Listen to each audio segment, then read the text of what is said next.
तुम्हारा favourite subject कौन सा है?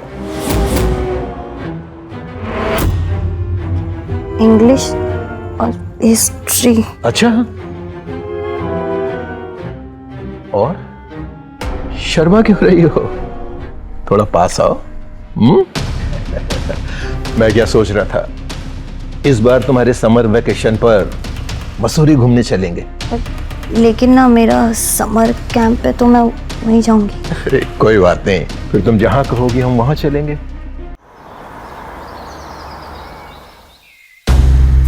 नमस्कार, मैं हूं रानी चैटर्जी। क्राइम चक्र में आप सभी का स्वागत करती हूं। समाज में कई बार मासूमियत को इस तरीके से दबाया जाता है कि अगर वो आवाज भी करती है तो किसी को उसकी आवाज सुनाई नहीं देती, और ज्यादातर इसका शिकार ऐसे लोग हो जाते हैं जो कुछ बोल पाने की हिम्मत ही खो देते हैं।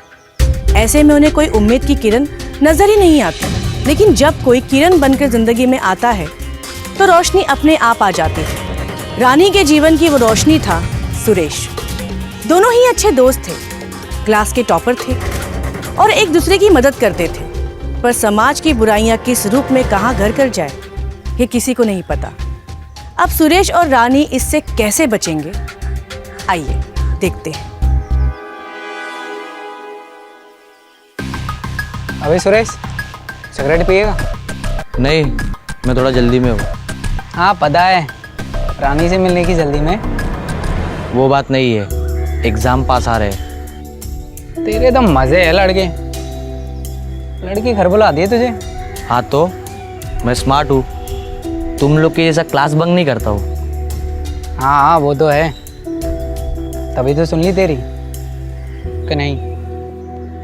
देख, फालतू की बात मत कर, काम क्या है ये बता। हाँ जानता हूँ, पढ़ाई में ज़्यादा गुम मत हुआ कर, कभी किताब से नज़र हटा के लड़की के दिल में झांके कर। मेरे पास तेरे फालतू बातों के लिए कोई जवाब नहीं है। मुझे पढ़ाई के लिए लेट हो रही है, मैं जा रहा हूँ। तू अपना टाइम पास यहाँ पे करते रहे, ठीक है?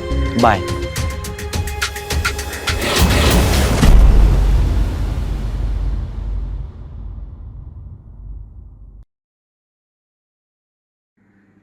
तू आज इतना लेट क्यों आया? अरे कुछ नहीं, वो एक काम में मैं फंस गया था। ओके। अच्छा, मेरा ना चाय पीने का बहुत मन कर रहा है, तू भी पिएगा? हाँ ले आ। चल ठीक है।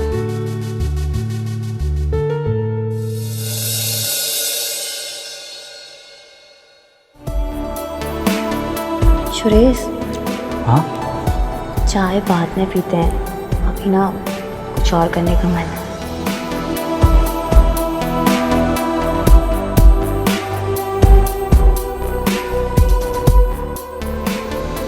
सुरेश, चाय। हाँ। कहाँ खो गए थे तुम? नहीं कहीं नहीं, वो बस पढ़ाई के बारे में सोच रहा था। अच्छा, चाय पियो।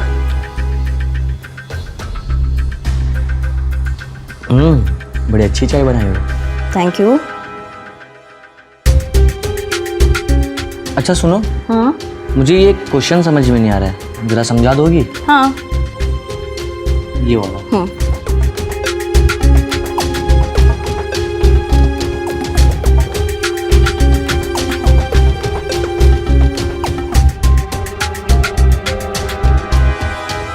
पढ़ाई में ज़्यादा गुम मत हुआ कर, कभी किताब से नज़र हटा के लड़की के दिल में झांके कर।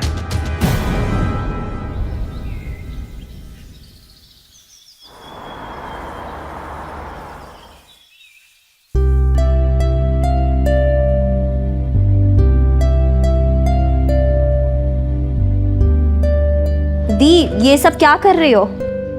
आज ना तो मेरा जन्मदिन है और ना आपका। अरे तो वो फिर ये सब किस चीज के लिए? अरे वो जीवन अंकल आ रहे हैं ना आज। जीवन अंकल? हाँ। मेरे कोई अंकल नहीं है वो। अच्छा, अगर वो मेरे अंकल हैं और तू मेरी बहन है तो वो तेरे क्या हुए? तुम्हारे अंकल होंगे वो, मेरे कोई सगे नहीं है।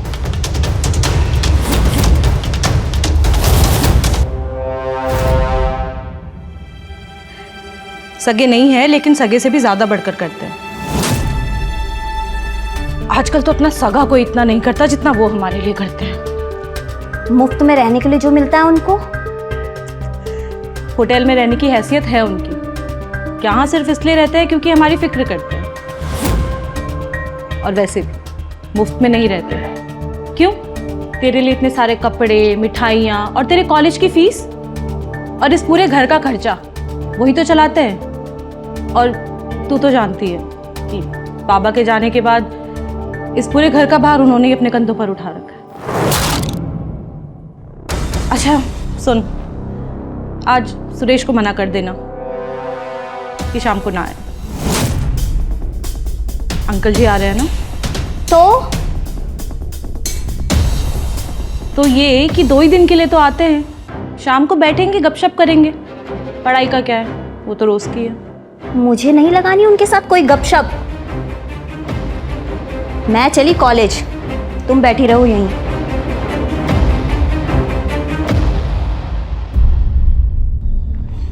इतनी भोली है मेरी रानी, अच्छे बुरे का फर्क भी नहीं समझती। तो इसमें परेशान होने वाली क्या बात है?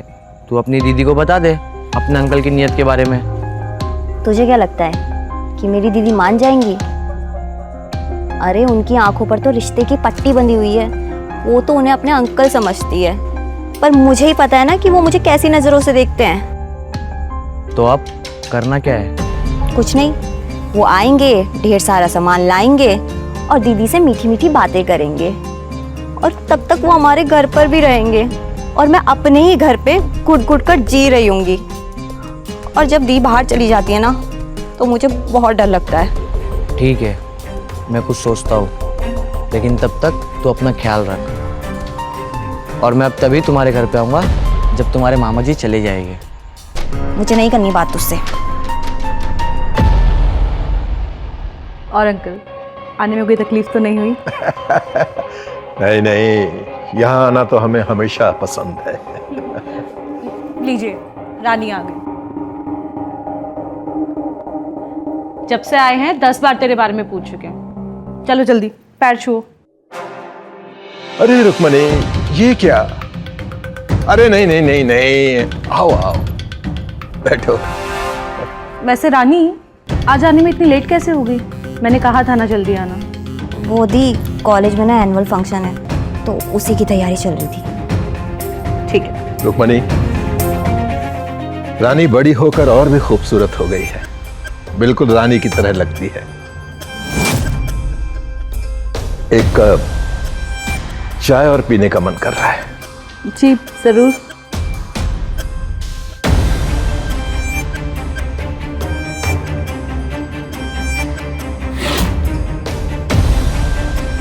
और रानी, क्या क्या पढ़ाई कर रही हो कॉलेज में? तुम्हारा फेवरेट सब्जेक्ट कौन सा है? इंग्लिश और हिस्ट्री। अच्छा, और शर्मा क्यों रही हो? थोड़ा पास आओ। मैं क्या सोच रहा था, इस बार तुम्हारे समर वेकेशन पर मसूरी घूमने चलेंगे। लेकिन ना मेरा समर कैंप है, तो मैं वहीं जाऊंगी। अरे कोई बात नहीं, फिर तुम जहां कहोगी हम वहां चलेंगे। रुक्मणी, रानी बड़ी हो गई है, इसलिए अब ज्यादा शर्मा रही है। पूरे 19 की हो गई है। ये चाय पी। थक कर आई है ना? मुबारक हो।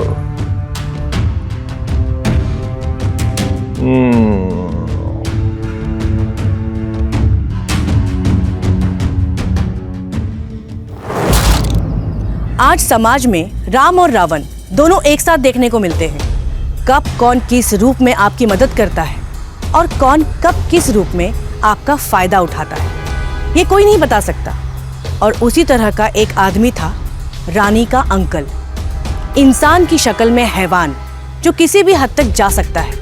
रिश्तों की आड़ में ये लोग ऐसे कारनामे करते हैं कि इन्हें रोकना भी आसान नहीं होता। सुरेश ने रानी की मदद करने का फैसला तो कर लिया, पर उसे भी नहीं पता था कि वो कैसे मदद करेगा। पर रानी को बचाना तो उसके लिए सबसे ज्यादा जरूरी है। आइए देखते हैं कि दोनों मिलकर इसे कैसे रोकते हैं।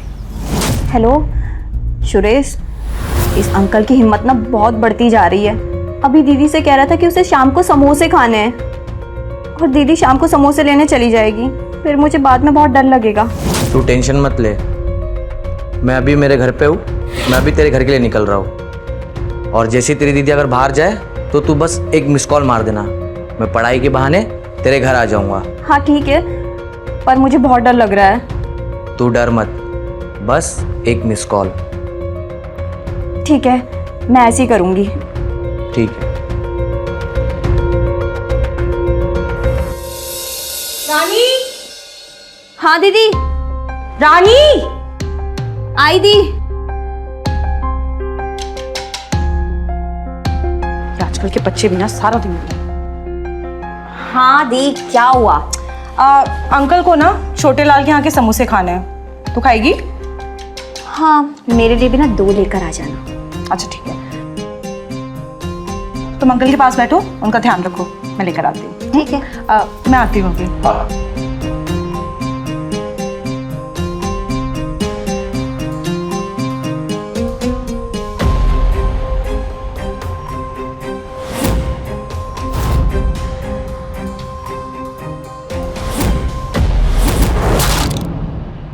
रानी, बहुत प्यास लगी है मुझे, थोड़ा पानी पिलाओगी? जी।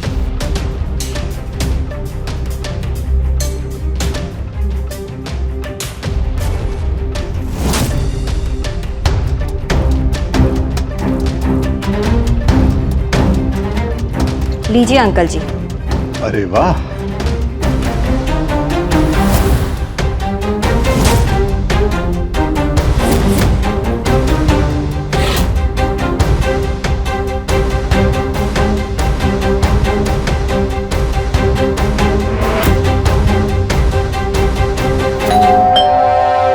अंकल जी, वो मेरा फ्रेंड आ गया है।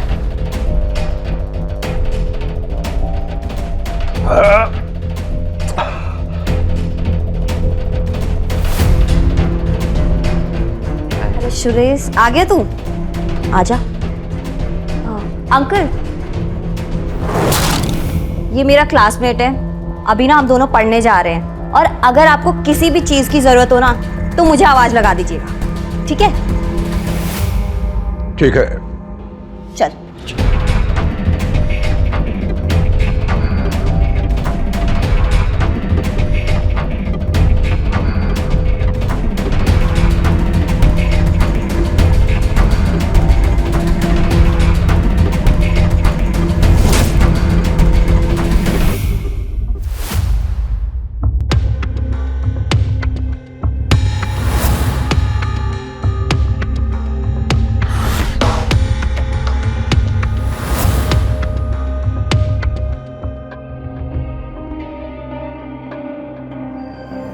ये दोनों बेडरूम में क्या कर रहे हैं? देखना चाहिए।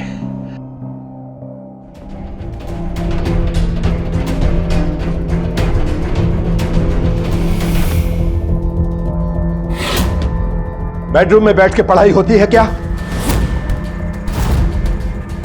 हॉल में बैठ के पढ़ाई करनी चाहिए थी। ऐ लड़के, तुझसे कह रहा हूं मैं।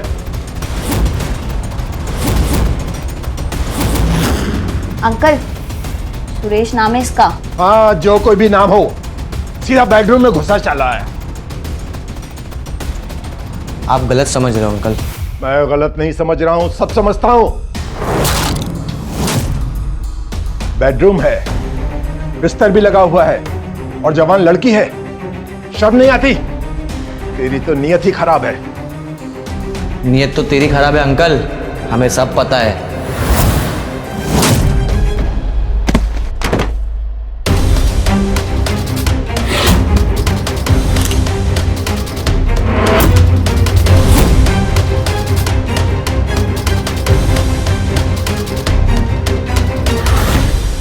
अकेली लड़की देखी और किस कर रहा है।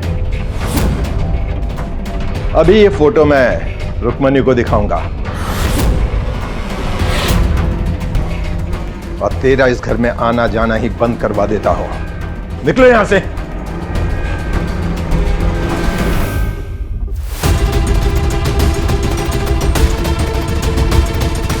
अरे रानी, मैंने मना किया था ना आज सुरेश को बुलाने के लिए। वो तो मैं बुक देने के लिए आया था। अच्छा, मैं चलता हूँ। अब आ ही गया तो समोसा खाकर जा। नहीं, मैं थोड़ा जल्दी में हूँ।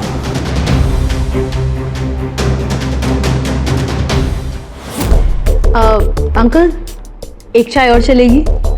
रुक्मणी, कितना चाय पिलाती हो? बस अभी नहीं। वो क्या है ना कि शिखा की बेटी की तबीयत खराब है, तो मैं हॉस्पिटल जा रही थी।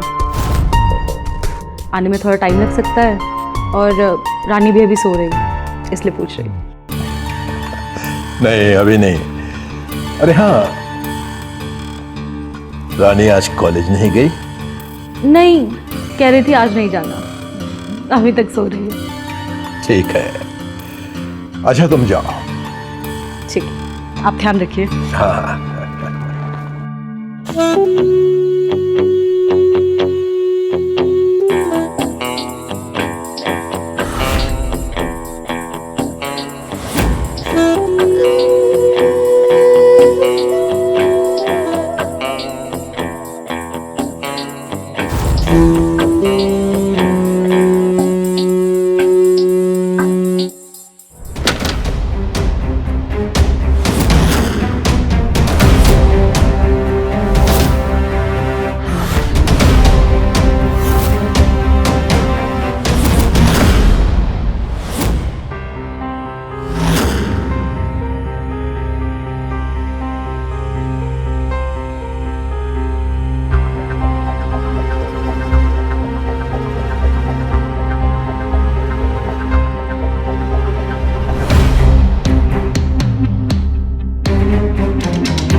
अंकल, ये क्या कर रहे हैं आप?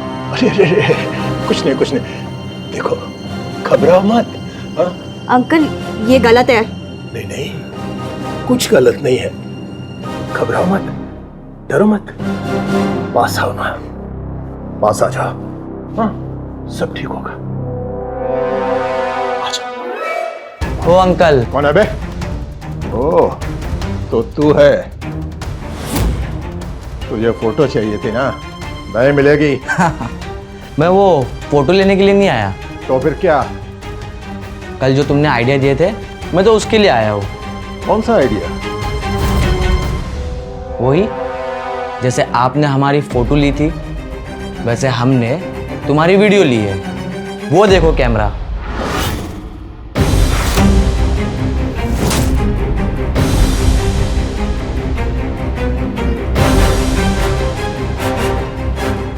अब ये तुम्हारी सारी करतूतें इस कैमरे में कैद है। अरे कैसी बातें कर रहा है? मैं तो अपनी बिटिया रानी के कपड़े ठीक कर रहा हूं, बस, और कुछ नहीं। वो तो तुम कपड़े ठीक कर रहे हो या क्या कर रहे हो, वो तो बाद में पता चल ही जाएगा। अरे अंकल जी, मैं तो सिर्फ सोने का नाटक कर रही थी, ताकि तुम वो सब कर सको जो तुम्हारे घटिया दिमाग में चल रहा है। अरे ऐसा कुछ नहीं है। तू तो मेरी प्यारी बिटिया है। मेरी बेटी की तरह है तू। ऐसा कुछ नहीं है जैसा सोच रहे हो। हाँ? वो तो तुम्हारी बिटिया है, लेकिन तू उसके अंकल के लायक का नहीं है। और अंकल सुन ले, आज के बाद अगर तू इस शहर में कहीं पे भी दिखाई दिया ना, तो ये तेरी वीडियो जाएगी सीधा पुलिस थाने, और उसके बाद तू किसी को मुंह दिखाने के लायक का भी नहीं बचेगा, समझा? नहीं नहीं नहीं, ऐसा मत करना। हाँ, ये तो मेरी बिटिया है। बिटिया देखो, अगर कुछ बुरा लगा हो तो मुझे माफ कर देना। हाँ ठीक है, मैं जा रहा हूँ। अरे अरे अंकल जी, दीदी से तो मिलकर जाइए, वो बेचारी पता नहीं क्या सोचेंगी। बाहर मिल लूंगा उससे, बाहर। हाँ, बाहर मिल लूंगा। हाँ, जा रहा हूँ, जा रहा हूँ।